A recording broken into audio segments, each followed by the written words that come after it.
that good. I'm so Yeah. sorry. Well, no, I didn't want your head to get cut off. I might be also sitting on my feet. I just realized, so maybe I sit on my not Okay. on my feet. Okay. And everyone, okay. So All right, we, if you need to start, you can start. okay. All right. Johan, I'm going to give you the cue. Let me know when we're on. All right, admitting all participants now.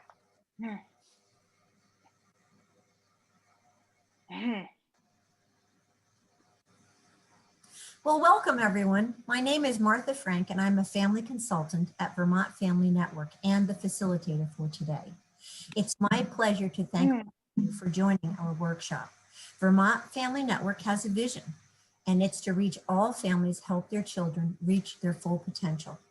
Our mission is to empower and support families of children and youth with special needs, and we strive to be Vermont's lifeline for families. Next slide, please. Vermont Family Network has families of children of special health needs and disabilities and the professionals who serve them for more than 30 years. We are the federally designated Parent Training Information Center, the Family to Family Health Information Center, and the Vermont chapter of both Family Voices and Parent to Parent. Next slide, please. We are pleased to welcome our workshop presenters, but first, a few housekeeping tips. The workshops being recorded, and the recordings and presentations are going to be saved on the Vermont Family Network Core Transition Teams page. Please use the chat to ask questions. The chat is at the bottom of the screen. You can ask questions. If you prefer to ask a question out loud, send a message in chat. Everyone starts off being muted, but the participants can unmute themselves, or we can unmute you as best. We'll be saving this recording, and it will also be on our YouTube channel, and we'll send the link out to everyone who registered for this event. Next slide, please. So today, our panel presentation will highlight, I'll say 5. We had 5 participants. One will not be joining us today, but we're still going to mention her. So we are going to have 5 unique stories of youth transitioning to adulthood. They will share their experiences about high school, post-secondary opportunities, employment, independent living, internship opportunities, agency resources they may have used, career aspirations, community involvement, and social opportunities. And some may be speaking about leadership opportunities that they've participated in the past or currently. We hope their experiences will help the audience gain a keener understanding of their inspirations, the accomplishments, the challenges along the way, and have some tips to help youth in their journeys. So today, I'd like to present our panel. We have the following students joining us today, the following youth. We have Molly Thompson. We have Shylo Hope Grace. We have Casey Metcalf. We are going to leave Natalie's name here, but again, she can't participate with us today. And Eva Edwards Stoll. Next. The very first person I would like to introduce is Molly Thompson. Take it away, Molly. Hello, everyone. I'm Molly Thompson. Let's start with my story. Ever since I was very young, my mother always would say that she didn't raise a yes girl. She always raised me to advocate for myself. And ever since I was pretty young, that included being part of a lot of the decisions that were made for me. Especially throughout high school, but even a little bit before that, I was always involved in my IEP meetings of making decisions alongside my team, and just generally like being part of those decisions. And let's see, I had a lot of agency in all the decisions that were made for me at Woodstock High School. I worked with a variety of programs and organizations, including both rehab and I think it's like children with special health needs, is it called? I also had a deaf and hard of hearing specialist, and along with like a case manager and things like that. And being on an IEP, I had my accommodations, and I was always taught to advocate for myself and I stand up for myself if my accommodations were not being met. But I also had like my specialist to help me get there as well. I had them to support me in my transition to college. I'm now at St. Mike's College, a sophomore, and I'm on a 504, and I work with the accessibility office to make sure that my professors are meeting my accommodations.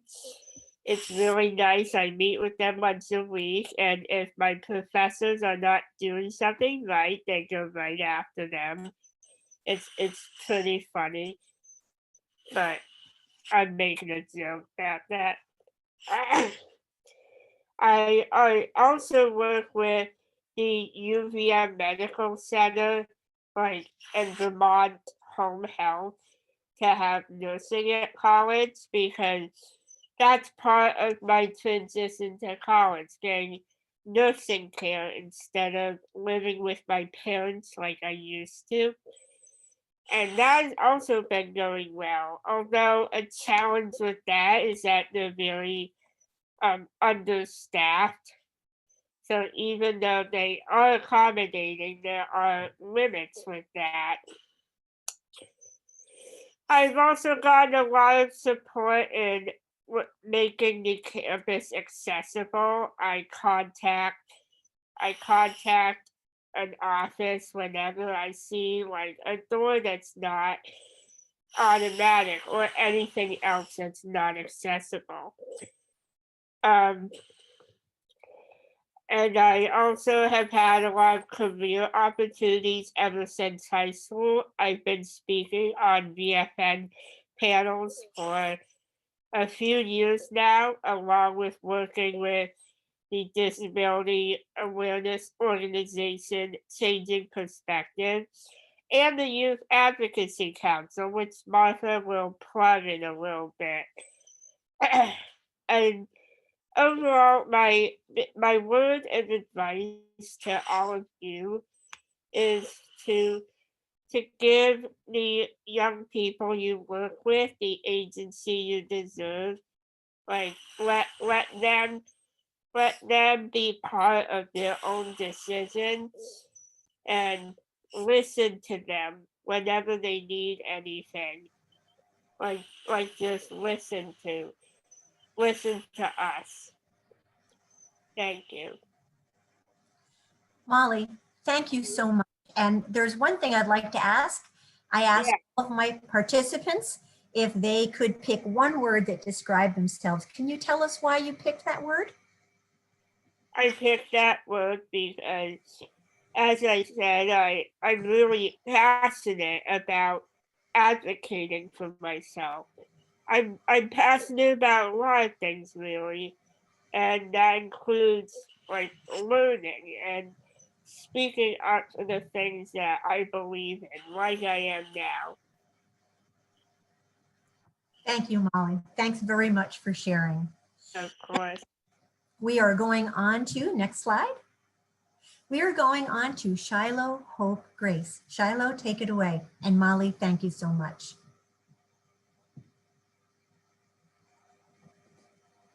You're muted, Shylo. There we go. Perfect. Sorry about that. Thank you. I attended Hartford High School and the Technical Center, which was kind of a very difficult thing to get into because I had a history of seizures back in middle school. So they were very concerned about me going into the tech center, but I was able to convince them that my disabilities and setbacks would not be a danger to me or any of my fellow youth. So that was a win. I graduated from there with a 4.0 GPA. I received a high school diploma from Mascoma, even though I technically was attending through Hartford. Like I did most of my time through Hartford, but for some reason my diploma came through Mascoma because I was living in New Hampshire. I'm currently attending CCV to be a STEM major, and I'm trying to study for electrical mechanical engineering, which means that I get to design and build all the CNC machines out there, which has been like, I've loved doing stuff like that since I was a little kid. And I'm planning on continuing studying holistic medicine, like massage therapy, cupping, acupuncture, stuff like that. And I'm considering a work to study program with Hypertherm. Hypertherm, I don't know if you ever heard of them, is a large CNC company that produces majority of America's plasma cutters. They also have companies out in other countries, and they love working with any disabled persons. Even though they are a production company, they are very welcoming of disabled people, and I love that about them. I'm also involved in the YDP, the Youth Development Program over at Easter Seals, and NEYC, the New England Youth Coalition. Back in high school, I was also involved in Future Business Leaders of America, which is just a leadership program for any youth interested, which is something that's really hard to get into on an IEP. And I was amazed that I was able to do it. And I hope that me being able to do it was proof that other kids can do it. And I hope that inspired a few other kids. Same with a lot of other things that I have achieved. My second year was able to achieve second place, which in business law, which is the most difficult one to actually get any awards in. And it's just, I try to be an inspiration.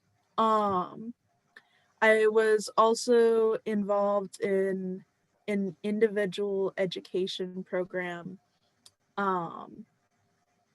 It was, my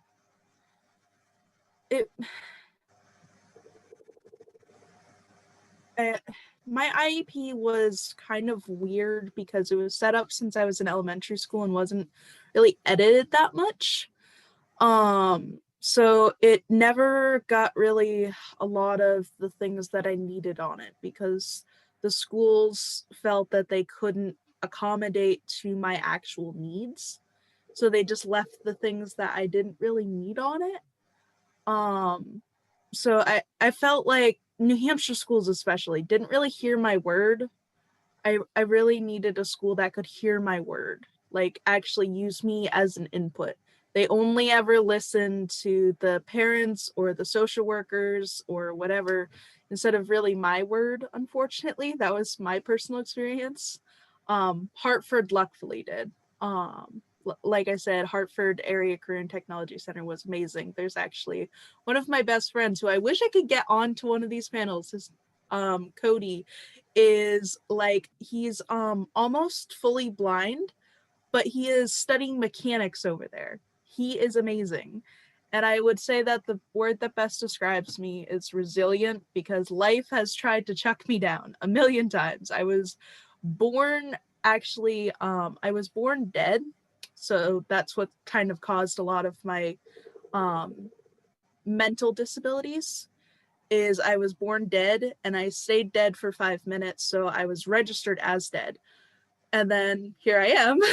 So obviously I came back. And life is just, I was born into a community that wasn't really the best. I was born into a really low community, like the slums. And then I worked my way up. Like I said, I was able to get into the HACTC, Hartford Area Career and Technology Center. I was also able to, like I said, get into FBLA, and I was able to get into NEYC, which is, I'm now an Eagles member in. But I've also had so many setbacks. I worked for Dartmouth for a little bit there because I was like, oh, maybe I'll like Western medicine. I enjoy helping people. But I also learned that a lot of our Western medicine is based off of money instead of really helping people. That's why I want more of a holistic approach. And it just threw me down. Actually, that photo is from during COVID. I was helping out at Dartmouth to keep keep all the COVID patients and all of the different people separated. So that everybody stayed safe. Like if you had COVID, please register here and go through this entrance to the ER and etc. Life has just thrown me down. Right now, I'm actually trying to find a new place and everything. I'm financially not in the best place, and I'm still going. I'm still trying to work my way up. So it's just like, just keep digging. Well, Shylo, thank you so much for sharing your story. We really appreciate it. And you certainly are resilient. It's a great word. Thank you very much. May I say something? I'm sorry, is someone speaking? So I'm sorry, we're on to the next person. I think we're on to, next slide, please. I believe it's Casey. Hi. I actually was going to say something anyway. Sorry. That's okay. Interrupted. Go ahead, Casey. Shylo, I'm awfully sorry about that. You're Shylo, fine. to become part of FBLA too, actually. I know it is not on there, but I actually was able to not necessarily participate in their stuff due to the timing and due to the teacher an advisor who was doing that for me down in Brattleboro. She was a little bit on a stricter side, so it was a little bit hard to, participate sometimes, because she just scared everybody who was pretty much in her class. But not to say that that's a bad thing. I think anyone who wants to be part of FBLA can be part of FBLA. They can be one if they want to be a future business leader. That's fine. I personally was not really the business type. I just wanted to learn a couple of things about my personal finance and other stuff like that. So I thought it was kind of interesting to be part of it during the classes that I did take at Wyndham Regional Career Center in Brattleboro, Vermont. So I guess you could say I am also a participant in that as well. Just want to say that before I get started. Anyway, for those of you who don't know me, I'm Casey Metcalf. I attended, like I told you, I attended and graduated from Brattleboro Union High School, as well as WRCC, Wyndham Regional Career Center of Wyndham County. I also attended UVM and CCV while I was living at Mansfield Hall, which is a brand new a fairly new organization at here in Burlington that is a lot that's like Howard Center and is a lot like and is like Matt's Vermont Family Network is a support system. Not always the best, I wasn't always the best for me, but they did their very best, and I am really enjoying being now part of Howard Center Developmental Services. They helped me thrive and become the independent adult that I am today. And I felt like, Mansfield Hall, although it was not necessarily the best place for me, definitely helped me launch me into the person who I am, which is great. Right now, I'm currently studying at CCV. I'm still at CCV, and I'm currently studying a class called Behavior Dancing, which is for human behavior. As interesting as that is, it's more like body awareness. So I've always, had some issues with my motor skills, and, always having not always having a lot of sense of where my, body is and stuff like that. So I need to, that's just something I'm working on still. I'm currently employed also at Kinney Drugs here in Burlington on Shelburne Road. And I tell you, I'm having the time of my life, despite having some, challenges, sometimes with scheduling and stuff, and, learning, life's lessons on the way. My mom said that, you learn all your most important lessons of life at work. And I agree with her. I'm definitely learning some life lessons at work. It's definitely a uphill battle, but it's also a really good learning experience for me too. And I really am proud of it. I'm also living in an apartment independently in Burlington. And I'm also, go occasionally down to Brattleboro for, summer vacations, sometimes holidays like Christmas, Thanksgiving, all the above. And before COVID-19 hit us, I was involved at the Flynn Center for Performing Arts on Main Street in Brattleboro. But like I said, due to COVID-19, I just couldn't participate anymore because they're closed. I also, like Shylo and most others here, I was involved in an individual education program. And I was always, going to IEP meetings, and sometimes they were difficult for me to participate in because I didn't always like what everyone had to say about me at those meetings. My teachers were always saying that he had such distractibility. His distractibility was so high that it was sometimes impossible for us to have him in our classroom because we didn't know what to do with him. We didn't know how to handle his behaviors. We didn't know if he was going to succeed.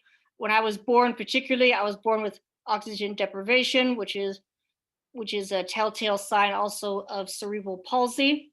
And when I was first born, they actually thought I did have cerebral palsy, and they thought, oh, he's never going to read, he's never going to speak, he's never going to, even be able to do this with his hand or anything like that. He just had he was going to have a tough time in life. But here I am succeeding. Turns out I just had a little bit of mild, autism and brain damage. And I feel like I've, really been persistent, and I feel like I'm still going, and I'm still, standing, and I'm still making the best of my life. And I feel like the two best words that would describe me are being persistent and being perseverance, because I really, really am enjoying myself at this, this new job. I did have some support from vocational rehab, before I was able to find this Kinney Drugs on my own. But like I said, some things weren't just, the best for me. Not that I didn't have a good time or didn't have a good experience with folk rehab. They're perfect people for some folks, and I have a lot of respect for them, but they just didn't work out with my scheduling and stuff like that. So nobody take offense to that. I have a lot of respect for all these organizations I've been involved in the past and currently. Thank you.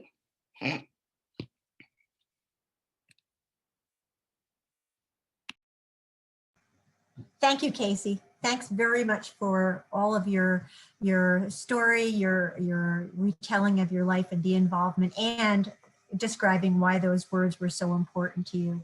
Thank you very, very much. I hope that wasn't too much. Oh, no, it was perfect. And I'll encourage folks as we move on. We have one more speaker.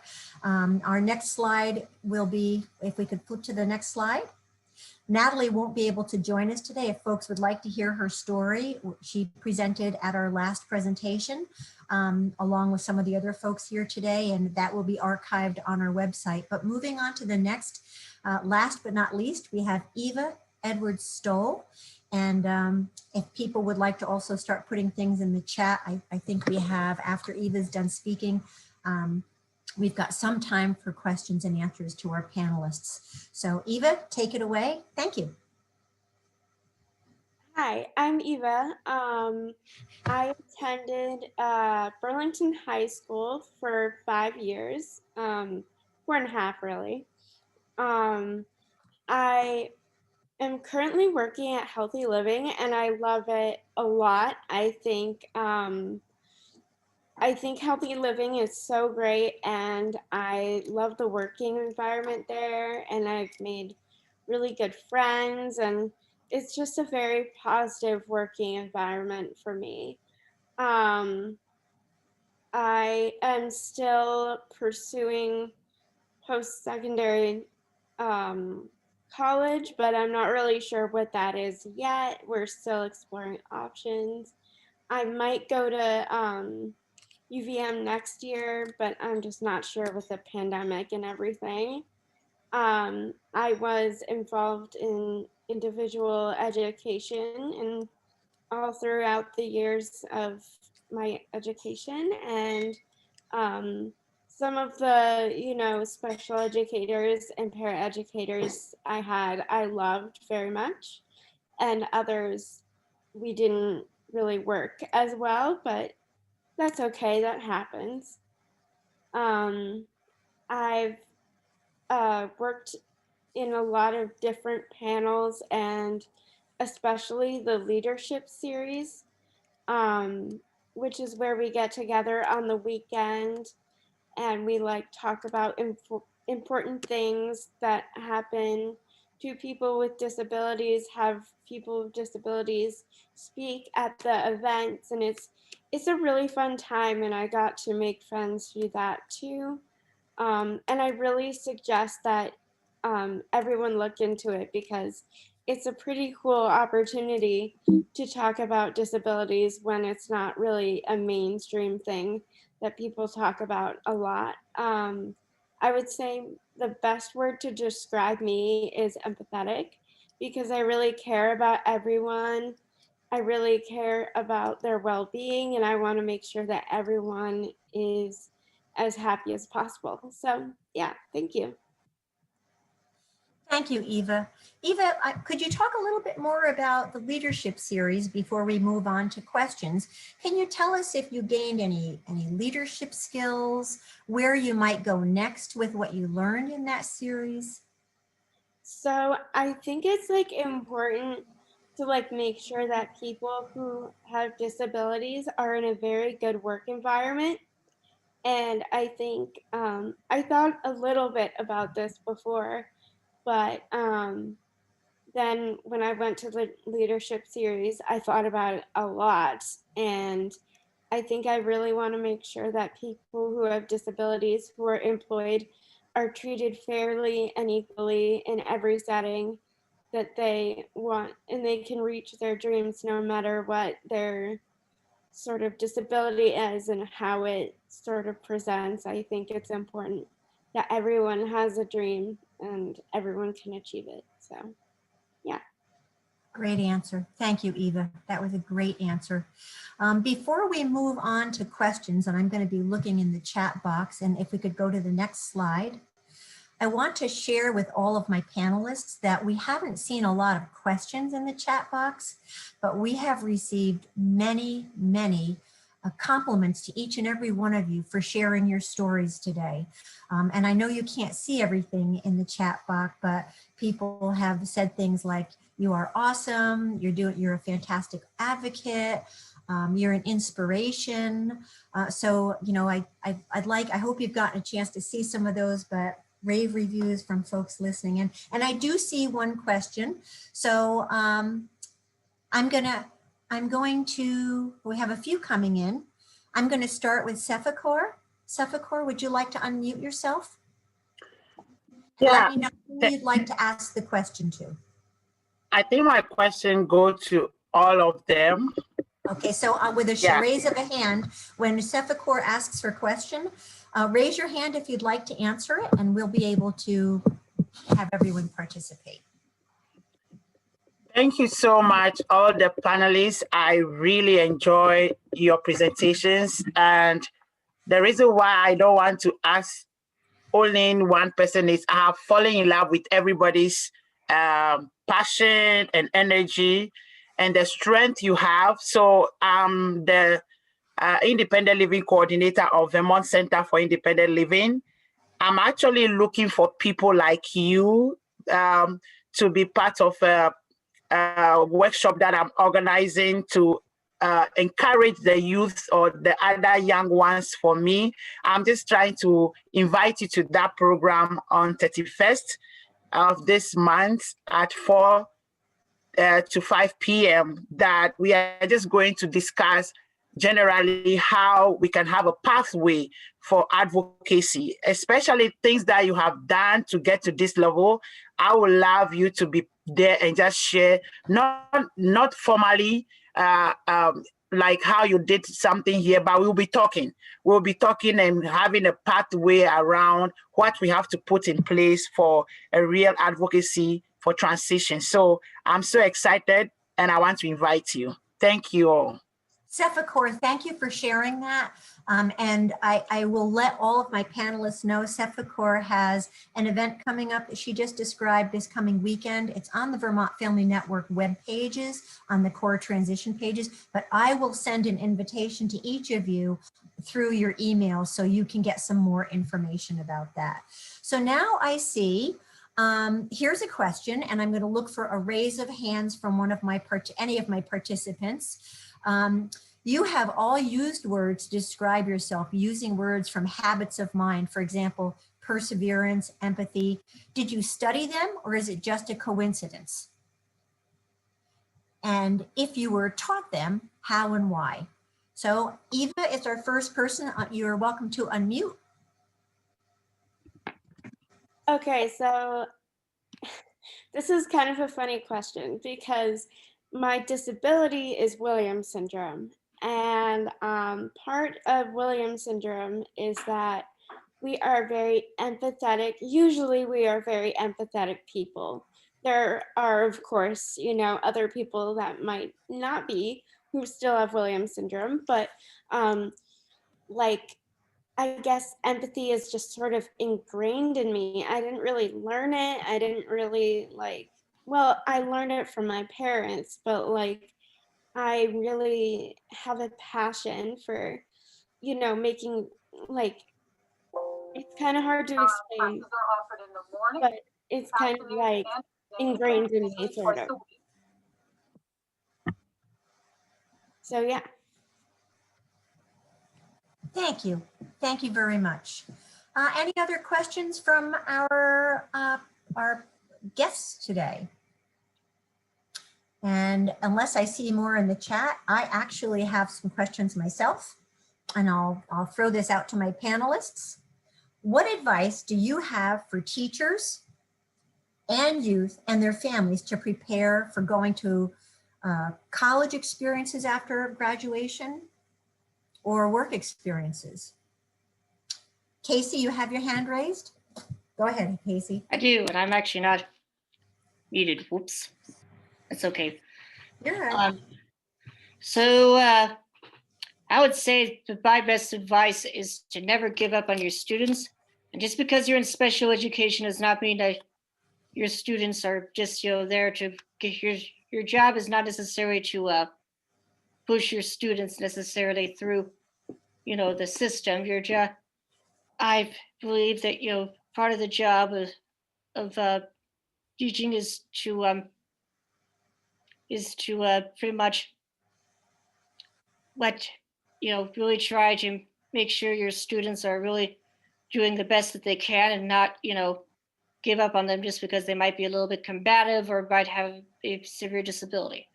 I'm not saying, you know, I'm not telling you how to do your job, of course. I just am saying, you know, that my best advice is never to give up, and try not to give up on your students, and try to you know, encourage them even with their skills and mindsets, you know, to still go to college. Mine never necessarily, my teachers, you know, were not necessarily the most encouraging because I had so many problems going through high schools and middle school. So it was kind of hard for me to get the encouragement that I needed from my educators. But I would say for everyone else, if you want to encourage your students to go for college, encourage them to do other things with their life, to go into the workforce, to do something with their lives, I would say you do it. And, I think it would be I think that would be pretty much my best advice is don't give up, encourage your students, realize that, part of the job, of course, is to let your students know that you're there for them and never try to just push them through, just get yeah, get them to realize their full potential and don't don't set up barriers for them, let them have their own limits and boundaries with their education. Thank you. Thank you, Casey. Eva, on to you. Yeah, so basically like the same thing that Casey said, like don't like let your students give up on their dreams and what they want to do.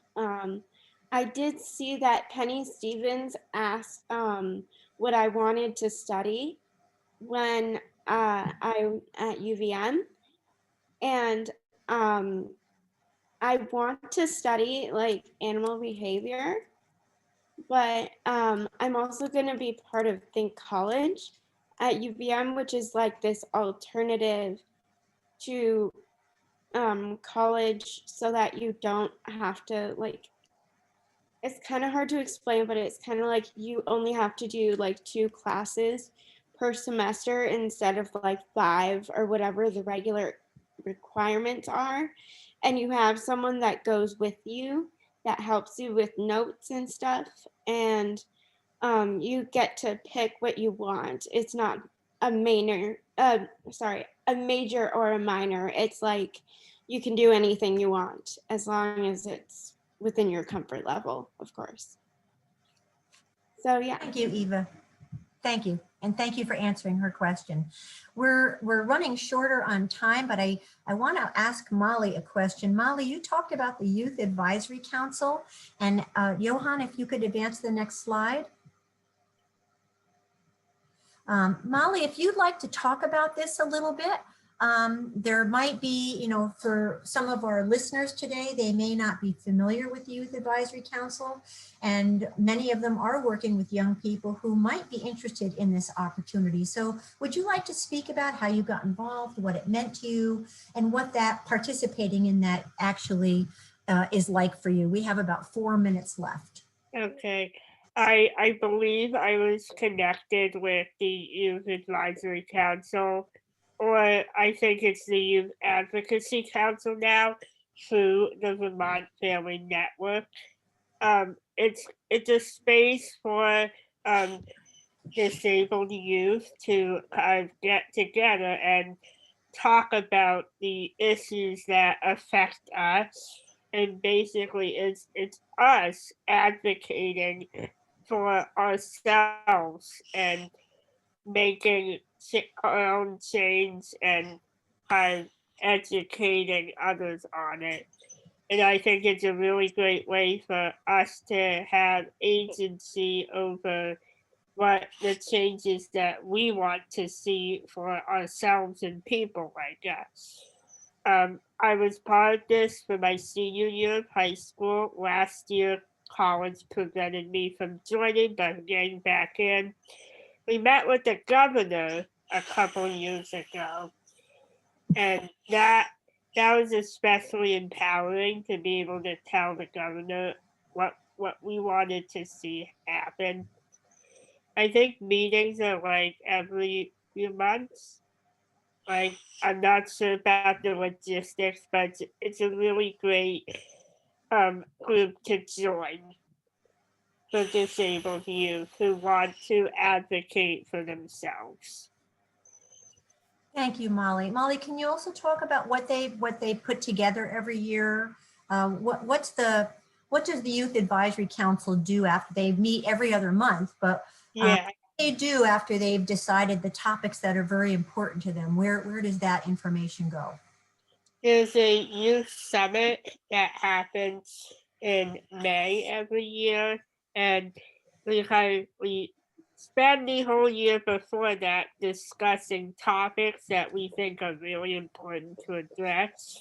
And then we go to the summit with like workshops and other things to educate all the people who go about these topics. Great, great. Thank you for sharing that, Molly. And just so folks know, we are still recruiting. If you know of any young people who may be interested, certainly get in touch with Nicole Jolly at the Vocational Rehabilitation. We have about a minute left. Are there any closing? Anyone has one last question before we say goodbye? And I believe we're taking a 10-minute break after this. Any other questions today? Well, without seeing any more questions, I will say that, again, there's lots of wonderful things that people are saying. Thank you for sharing. You guys have been an inspiration. Thank you so much for participating. I think your stories and your words really mean a lot to everyone that's listening today and will really help them in helping more young people that they work with in the future. So thank you to everyone, and have a wonderful day.